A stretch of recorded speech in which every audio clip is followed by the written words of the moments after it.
হাজার কোটি টাকা বিদেশে পাচার, অবৈধভাবে দেশে গড়ে তোলা শেখ পরিবারের সম্পদের হিসাব যখন একের পর এক সামনে আসছে, তখন অভ্যুত্থান পরবর্তী বড় প্রশ্ন, এই পরিবারের অভিযুক্তদের দেশে ফিরিয়ে আনা যাবে তো?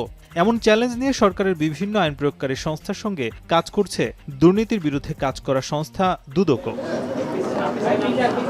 সাংবাদিকদের প্রশ্নের জবাবে সংস্থাটির চেয়ারম্যান বলেন, শেখ পরিবার সহ বিভিন্ন রাজনৈতিক ব্যক্তি, ব্যবসায়ী এবং আমলাদের বিদেশে পাচার করা অর্থ ফেরাতে কাজ চলছে। এছাড়া সাবেক ব্রিটিশ মন্ত্রী টিউলিপ সিদ্দিকীকে তার দুর্নীতির বিষয়ে আইনজীবীর মাধ্যমে জানানো হয়েছে, এমনটা দাবি করে দুদক। বাংলাদেশের আদালতে হাজির হয়ে মামলা মোকাবিলা করার আহ্বানও সংস্থাটির প্রধানের।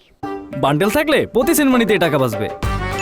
বিকাশ সেনমানি বান্ডিল কিনে জিতুন প্রতি লেনদেনে। দুর্নীতি দমন কমিশন তার আইনজীবীকে এবং আইনজীবীর মাধ্যমে মিস টিউলিপ সিদ্দিকীকে ইতিপূর্বেই জানিয়ে দিয়েছে, সম্পূর্ণভাবে দালিলিক প্রমাণের উপর ভিত্তি করেই আদালতে দুর্নীতির চার্জশিট দাখিল করা হয়েছে। আদালতে হাজির হয়ে তারা যেন অনুগ্রহ করে এই অভিযোগের মোকাবেলা করেন। এদিন সাবেক পররাষ্ট্রমন্ত্রী হাসান মাহমুদ দম্পতির বিরুদ্ধে ৬৫টি ব্যাংক হিসাবে প্রায় ৬০০ কোটি টাকার বেশি অস্বাভাবিক লেনদেনের অভিযোগে মামলা করে দুদক।